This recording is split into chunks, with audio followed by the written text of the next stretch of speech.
ध्यान से सुनिए। आज जो सत्य आपके सामने आने वाला है वो कोई साधारण कहानी नहीं है। ये वो गूढ़ रहस्य है जिसे हजारों वर्षों पहले प्राचीन ग्रंथों में सांकेतिक रूप से छुपा दिया गया था। एक ऐसी भविष्यवाणी जिसके बारे में आपने शायद सुना हो, लेकिन उसकी गहराई और सच्चाई को कभी महसूस नहीं किया। शास्त्रों में बताया गया है कि कलयुग की कुल अवधि 4,32,000 वर्ष मानी गई है। लेकिन यह भी उतना ही सत्य है कि जब जब धरती पर पाप अपनी चरम सीमा को छूता है, जब मनुष्य अपनी मानवता भूल जाता है और जब धर्म व अधर्म के बीच की सीमाएं मिटने लगती हैं, तब समय स्वयं अपनी गति बदल लेता है। वही समय, वही कालचक्र जो युगों की चाल, सभ्यता का उत्थान और पतन और पृथ्वी के भविष्य को नियंत्रित करता है। महाभारत, विष्णु पुराण और भविष्य पुराण में स्पष्ट रूप से उल्लेख मिलता है कि जब अधर्म इतना बढ़ जाएगा कि धर्म का नाम लेने वाले भी अधर्म में लिप्त हो जाएंगे, तब कालचक्र अपनी गति तेज कर देगा और उस स्थिति में बिना पूरी आयु पूर्ण किए ही कलयुग की अवधि को छोटा कर दिया जाएगा। और आज यही सब होते हुए हम देख रहे हैं। 2030 यही वो वर्ष है जिसकी ओर प्राचीन ऋषि मुनियों और ग्रंथों ने संकेत किया था। कहा गया है कि यही वो काल होगा जब युग परिवर्तन की प्रक्रिया प्रारंभ होगी। कलयुग अपनी अंतिम अवस्था में प्रवेश करेगा और सतयुग के बीच अंकुरित होने लगेंगे। ये कोई संयोग नहीं है, बल्कि कालचक्र की बदली हुई चाल का परिणाम है। ग्रंथों में यह भी कहा गया है कि हर युग के अंत में समय की गति असामान्य हो जाती है। पिछले कुछ वर्षों में जो घटनाएं घटी हैं वे सामान्य नहीं है। ये संकेत है कि कालचक्र ने करवट ले ली है। कलयुग का अंतिम चरण अब हमारे सामने है और जब कालचक्र घूमता है तो वो केवल प्राकृतिक आपदाएं ही नहीं लाता, बल्कि मानव के विचार, मानसिकता और आचरण में भी असाधारण परिवर्तन उत्पन्न करता है। 2025 के सावन मास में दुनिया के अलग अलग हिस्सों में कुछ ऐसे दृश्य सामने आए जिनका वर्णन हजारों साल पहले शास्त्रों में किया गया था। पहला संकेत, आकाश में एक साथ 3-3 इंद्रधनुष दिखाई देना। ये कोई साधारण प्राकृतिक घटना नहीं मानी जाती। वेदों और पुराणों में उल्लेख है कि जब एक ही समय में 3 इंद्रधनुष प्रकट हों तो समझ लेना चाहिए कि कालचक्र अपनी दिशा बदल चुका है। ये संकेत होता है एक युग के समापन और दूसरे युग के आरंभ का। 2025 के सावन में ये दृश्य केवल भारत में ही नहीं, बल्कि अमेरिका, रूस, अफ्रीका और हिमालय के कई क्षेत्रों में देखा गया। अधिकांश लोगों ने इसे एक अद्भुत दृश्य मानकर भुला दिया, लेकिन जो शास्त्रों को समझते थे, जो संकेतों को पहचानते थे, उन्होंने तुरंत जान लिया ये वही चिन्ह है जिसके बाद समय पीछे नहीं लौटता। ये संकेत था कि प्रकृति ने कालचक्र की नई गति को स्वीकार कर लिया है। दूसरा संकेत, सावन के महीने में वर्षों से सूखे पड़े पुराने जल स्रोतों का अचानक जल से भर जाना। ऐसे सरोवर और झीलें जो दशकों से मृत अवस्था में थीं, उनमें न केवल जल आया, बल्कि वहां से हजारों वर्ष पुरानी शिवलिंग, देवी देवताओं की मूर्तियां धरती से प्रकट होने लगी।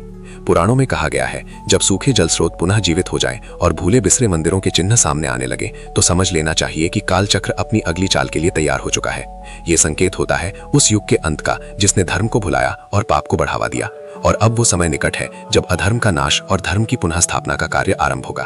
और इसी क्रम में तीसरा संकेत है शिव भक्ति का असामान्य और तीव्र उभार।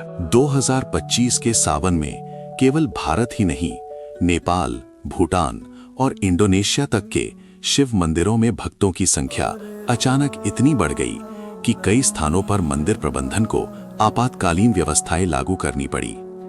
सबसे चौंकाने वाली बात यह रही कि ऐसे युवा जो जीवन में कभी मंदिर तक नहीं गए थे, वे भी बिना किसी कारण शिव भक्ति की ओर स्वतः आकर्षित होने लगे। स्कंद पुराण और लिंग पुराण में वर्णन मिलता है कि जब युग परिवर्तन के समय कालचक्र अपनी दिशा बदलता है तो महादेव के भक्तों की संख्या अचानक बढ़ने लगती है।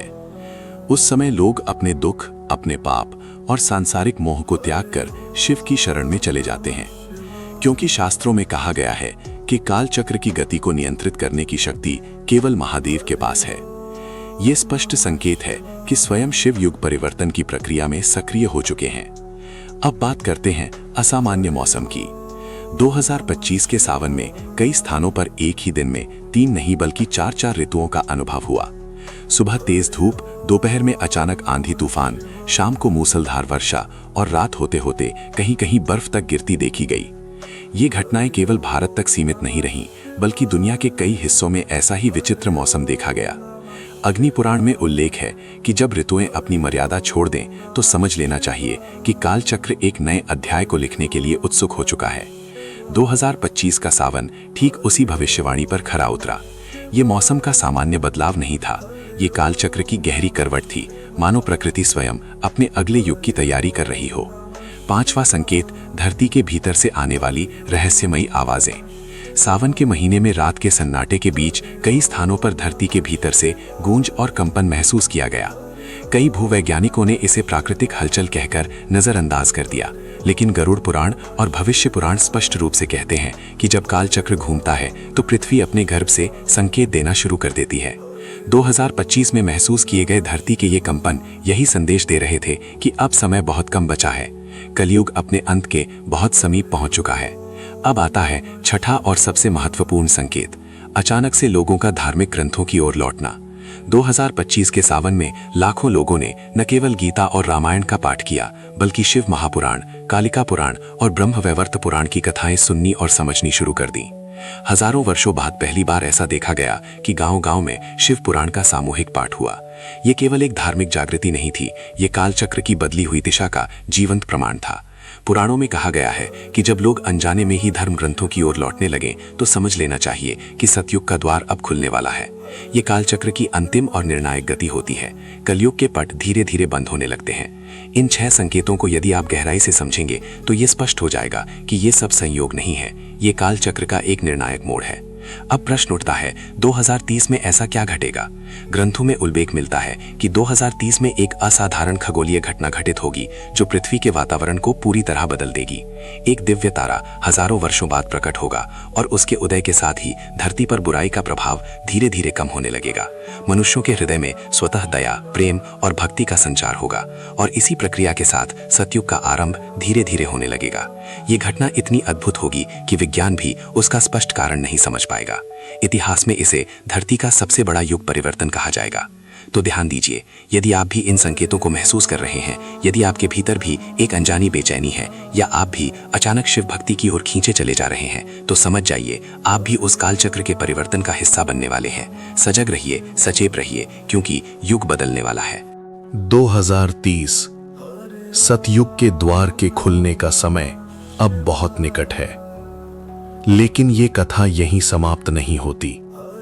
अब हम उस सबसे गूढ़, सबसे रहस्यमयी और निर्णायक घटना की ओर बढ़ते हैं जिसका उल्लेख प्राचीन ग्रंथों में बार बार किया गया है।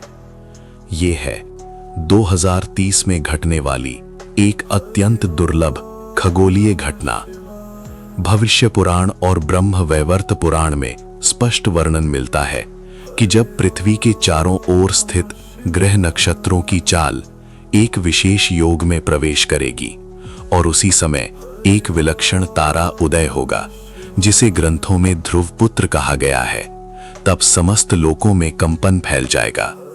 उस तारे की दिव्य ज्योति पूरे ब्रह्मांड को प्रकाशमान कर देगी।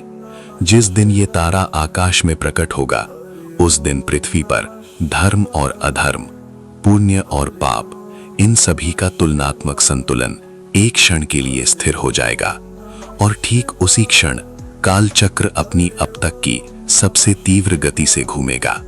इस क्षण को ग्रंथों में काल परिवर्तन बिंदु कहा गया है। शास्त्रों में यह भी कहा गया है कि जब उस तारे की किरणें एक विशेष राशि में प्रवेश करेंगी, उसी समय कलयुग का अंतिम अध्याय आरंभ हो जाएगा। उस दिन पृथ्वी पर फैली अधर्म, पाप और स्वार्थ से भरी आत्माएं धीरे धीरे क्षीण होने लगेंगी। उनके हृदय में अपराध बोध और पश्चाताप जन्म लेगा। वहीं जो धर्मनिष्ठ, साधक और सत्य के मार्ग पर चलने वाले होंगे, वे एक नई चेतना और उच्च आध्यात्मिक स्तर को प्राप्त करेंगे। अब प्रश्न उठता है, आखिर ये कालचक्र है क्या और ये कब सक्रिय होता है? कालचक्र अर्थात समय का वो दिव्य चक्र जो सृष्टि की गति, जीवन और मृत्यु, युगों के परिवर्तन और समस्त ब्रह्मांडीय घटनाओं का निर्धारण करता है। ये कालचक्र सामान्य रूप से अदृश्य रहता है, लेकिन जब किसी युग की समाप्ति समीप आ जाती है, तब इसके प्रभाव स्पष्ट दिखाई देने लगते हैं। त्रेता और द्वापर युग में भी यही प्रक्रिया घटी थी। महाभारत के युद्ध के समय जब श्री कृष्ण ने काल रूप धारण किया था, वो स्वयं कालचक्र की गति का प्रतीक था। पुराणों में कहा गया है कि जब पृथ्वी पर धर्म का ह्रास और अधर्म का विस्तार अपने चरम पर पहुंच जाता है, तब कालचक्र जागृत होकर अपनी दिशा बदलता है। ये जागृति कभी प्रकृति के माध्यम से, कभी ग्रहों की असामान्य चाल से, तो कभी जल, वायु और अग्नि की अद्भुत गतिविधियों द्वारा प्रकट होती है। और जब ये गति प्रारंभ होती है तो कुछ ही वर्षों में युग परिवर्तन की प्रक्रिया पूर्ण हो जाती है। अब बात करते हैं कलयुग के अंत की। भविष्य पुराण के अनुसार कलयुग की कुल आयु 4,32,000 वर्ष बताई गई है, लेकिन ग्रंथों में यह भी स्पष्ट किया गया है कि जब अधर्म सीमाओं को लांघ जाए तब भगवान विष्णु स्वयं काल चक्र को आदेश देकर कलयुग की गति को धीमा कर देते हैं। और वर्तमान समय में ठीक यही घटित हो रहा है। 2025 का सावन और 2030 की ये खगोलीय घटना दोनों उसी दिव्य आदेश का परिणाम है। कलयुग का अंतिम चरण अब आरंभ हो चुका है। जिस दिन वो दिव्य तारा आकाश में प्रकट होगा, उसी दिन से कलयुग के पतन की अंतिम घड़ी शुरू हो जाएगी और ये प्रक्रिया धीरे धीरे समाप्त होकर सतयुग की ओर अग्रसर होगी। ग्रंथों में वर्णन मिलता है कि जिस दिन वो तारा उदय होगा, उस दिन संपूर्ण पृथ्वी पर लगभग 3 घंटे तक सूर्य ग्रहण जैसा अंधकार छा जाएगा। कोई पक्षी स्वर नहीं करेगा। समस्त जीव जंतु भय और स्तब्धता में अपने स्थान पर स्थिर हो जाएंगे और तभी ब्रह्मांड में एक दिव्य ध्वनि गूंजेगी, जिसे केवल सजग, साधक और जागरूक आत्माएं ही सुन सकेंगी। उसी क्षण कालचक्र अपनी पूर्ण गति में घूमेगा और युग परिवर्तन की घोषणा कर देगा। इसलिए सजग रहिए, क्योंकि जो होने जा रहा है वो कोई साधारण घटना नहीं, बल्कि हजारों वर्षों से प्रतीक्षित एक महान परिवर्तन है। अगर इस वीडियो ने आपके मन में कोई हलचल पैदा की हो, अगर इन शब्दों ने आपकी आत्मा को भीतर तक छू लिया हो, तो समझ जाइए कि आप भी उस मार्ग पर हैं जहां से आत्मा की यात्रा शुरू होती है। ऐसी ही रहस्यमयी, आध्यात्मिक और सत्य से जुड़ी कथाओं के लिए रूह का सफर चैनल को अभी सब्सक्राइब करें, वीडियो को लाइक करें, अपने विचार कमेंट में साझा करें और इस संदेश को उन लोगों तक शेयर करें जो सत्य को समझना चाहते हैं। और जाते जाते कमेंट में अवश्य लिखिए, हर हर महादेव।